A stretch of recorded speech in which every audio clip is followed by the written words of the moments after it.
इगतपुरीतील समाज कल्याण विभागाच्या वसतिगृहात अत्यंत धक्कादायक आणि संतापजनक घटना समोर आली आहे।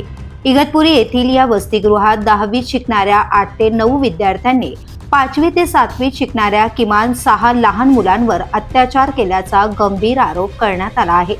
माहितीनुसार संबंधित विद्यार्थ्यांनी मेडिकल स्टोअरमधून गुंगीच्या गोळ्या आणल्या, तसेच काहींना दारू पाजून त्यानंतर हे कृत्य केल्याचा आरोप पालकांनी केला आहे। या प्रकाराची माहिती एका पीडित मुलाने आपल्या आईवडिलांना दिल्यानंतर संपूर्ण घटना उघडकीस आली।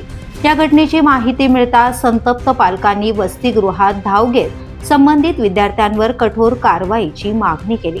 सुरुवातीला पोलिसांकडून गुन्हा दाखल करण्यास टाळाटाळ करण्यात आल्याचा गंभीर आरोप पालकांनी केलाय।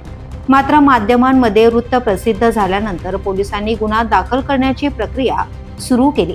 या घटनेमुळे परिसरात संतापाची लाट उसळली असून वसतिगृहातील सुरक्षेचा आणि देखरेखीचा प्रश्न ऐरणीवर आला आहे।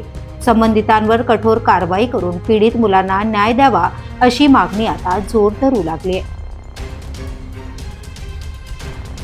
The police news bureau, Igatpuri.